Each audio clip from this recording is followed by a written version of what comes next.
नमस्कार, आप देख रहे हैं दिल्ली ग्लो न्यूज और मैं हूं आपके साथ सपना। चलिए रुक कर लेते हैं आज की बड़ी खबरों की ओर। आज अरविंद केजरीवाल साहब से मुलाकात हुई और शिवसेना उद्धव बालासाहेब ठाकरे पार्टी के जो मन में है, जो दिल में है, वो साफ बात है कि सरकारें आते जाते रहती है, फिर आएगी, लेकिन रिश्ता तो ऐसे ही चलता रहेगा।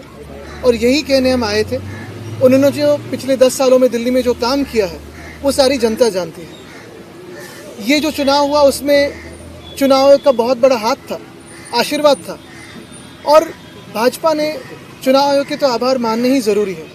लेकिन यही बात है, कल जैसे मेरी राहुल जी से बात हुई, आज अरविंद जी से बात हुई कि इंडिया गठबंधन हो या फिर हम सारी पार्टीज़ हो, कहीं ना कहीं हमें ये सोचना ज़रूरी है कि अभी अगला स्टेप क्या है, क्योंकि हमारी डेमोक्रेसी फ्री एंड फेयर नहीं रही है, इलेक्शंस फ्री एंड फेयर नहीं रहे। तो लड़ते तो रहेंगे, देश के हित में लड़ते रहेंगे। आपकी आवाज़ हो, मीडिया की आवाज़ हो, जनता की आवाज़ हो तो उठाते रहेंगे, और जो भी देश के अच्छे का हो, सड़क पे उतरना हो, लड़ना हो तो लड़ते रहेंगे। बस यही था। लेकिन आपको नहीं लगता जो आपसी कन्फ्लिक्ट था उसका नुकसान भी जो है हुआ है, और दोनों ही पक्षों की तरफ? देखिए, काफ़ी सारी इसकी एनालिसिस हो सकती है, होगी भी, दोनों पार्टियां अपनी अपनी एनालिसिस रखेगी, लेकिन हमारी तरफ से जो रिश्ता है वो रहेगा, जो दोस्ती है वो तो रहेगी। इसके आगे मैं कहना चाहता हूँ कि जो काफ़ी सारी जगहों में वोट्स काटे गए थे, जो वोट्स डिलीट हुए थे, उस पर भी कभी ना कभी विचार करना जरूरी है, क्योंकि वो वोटिंग का अधिकार लोगों से छीना गया था, वो चुनाव आयोग ने छीना है, तो उस पर भी विचार विमर्श होना जरूरी है। आदित्य जी, क्या इस इशू पे वोटर डिलीशन एडिशन पे आपकी कोई चर्चा हुई दिल्ली महाराष्ट्र दोनों को लेके? देखिए, आज तो कर्टसी कॉल था, आज तो यही कहने आए थे कि रिश्ता तो ये जारी रहेगा।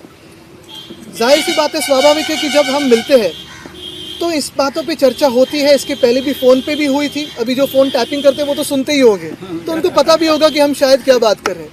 लेकिन हमने ये भी कहा है कि इस पर स्टडी करके जो हम प्रश्न चिन्ह उठा रहे हैं, जैसे महाराष्ट्र में 47 लाख वोटर्स कहाँ से बढ़े हैं, 76 लाख वोट्स आखिरी समय के बाद किसने वोटिंग किया है, इसके कोई वीडियो फुटेज है क्या, टोकन्स है क्या? चुनाव आयोग इस पर बात करने के लिए बिल्कुल तैयार नहीं है।